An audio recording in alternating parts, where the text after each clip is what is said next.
ជំរាបសួរពុកម៉ែបងប្អូនទាំងអស់គ្នាថ្ងៃនេះថ្ងៃ23ខែមិថុនាអ្វីដែលខ្ញុំចង់ចូលរួមនៅថ្ងៃនេះគឺបញ្ហាសង្គមកើតឡើងថ្មីហើយក៏កើតច្រើនហើយដូចជាថ្មីនេះលោកអង្គញាថោងសារ៉ាន់គាត់កំពុងតែមានចំនួនដីធ្លីជាមួយនឹងអតីតកងជាមួយនឹងបងប្អូនកងទ័ពយើងហើយបញ្ហាទៅខាងមុខយើងមិនដឹងថាខាងណាខុសខាងណាត្រូវតែអ្វីដែលខ្ញុំចង់លើកឡើងគឺ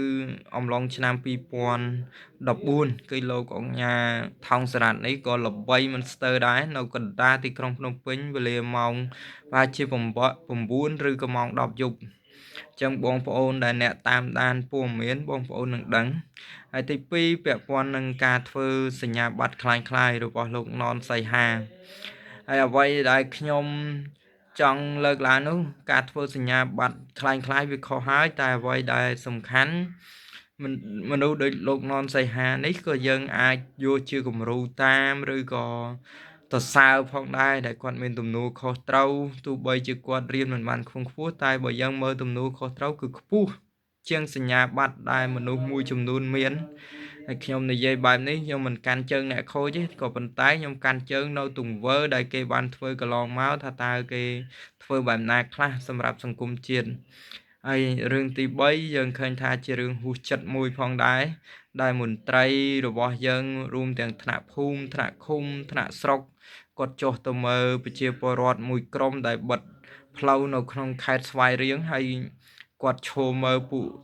ប្រជាពលរដ្ឋឬក៏គ្រួសារមួយក្រុមនោះបើកផ្លូវឡើងវិញអ្វីដែលខ្ញុំហួសចិត្តគឺ